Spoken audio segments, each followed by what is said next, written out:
When the fish aren't biting and I still want some action on the local lakes in winter, I spend a few hours picking up trash. There's plenty of it. It keeps me busy, and it's frankly amazing the variety of junk I find. I found this amount of garbage on the shore of the lake in about 10 minutes. I wasn't looking very hard. I'm going to put that. I don't know why anybody would need radiator fluid on a lake, but there it is.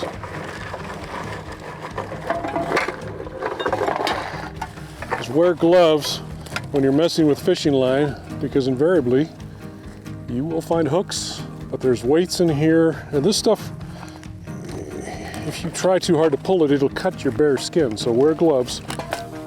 Discarded monofilament fishing line is a personal pet peeve.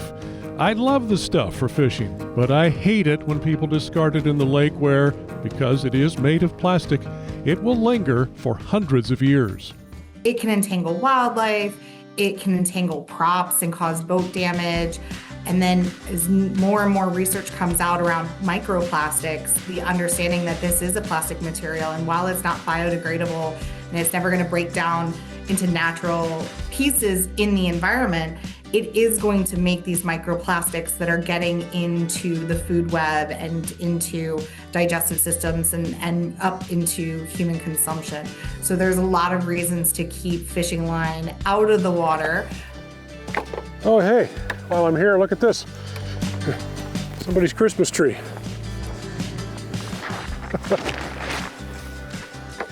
That one I'm not hauling out of here. What we really ask, especially if people are looking at wanting to do a large group, to go out there and do cleanup, which we do appreciate, we just want to be able to give them a little bit of guidance as to what that looks like. I think more than anything, we want to encourage folks to kind of take what they brought in. So do more of a leave no trace sort of situation. And so, if you brought something in, don't add to what the garbage that may be already out there.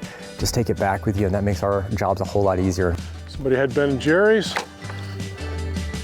While researching the subject of cleaning up trash at Prineville Reservoir, I learned there is such a thing as historic trash, and that there are two definitions of historic trash: 50 years for the Oregon State Parks, and 75 years according to the U.S. Bureau of Reclamation. Historic is over 50 years old, right? So, what's that look like? In some cases, that can be as simple as, a beer can that has a pull tab versus a pop top, right? So little things like that. We don't want people to try to have to figure that out for themselves. Reach out to the park here. We're more than welcome to give a little bit of time and help give a little bit of guidance on that. Is this your Gatorade, Matthew? Yes. The state park manager says volunteer trash picker-uppers are probably not going to encounter historic trash if they focus on new trash. Things like potato chip bags, plastic cups and soda cans with modern and recognizable brands and logos that haven't faded. But discarded fishing line has no historic value. It is trash and an environmental hazard, and it doesn't belong in the lake.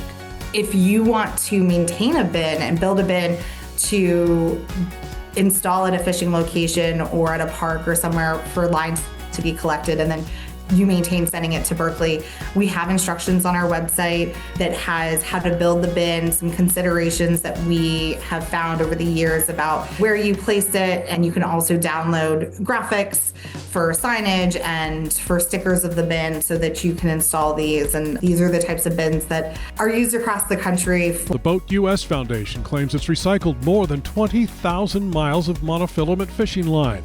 That's 20,000 less miles of monofilament that can wrap around propeller shafts, break seals, and let water into crankshafts, causing thousands of dollars in damage to jet skis, wake surfing, and fishing boats. If this inspires you to get outside and do a little cleanup, pro tip for you, boat ramps are great places to look. There's stuff all around.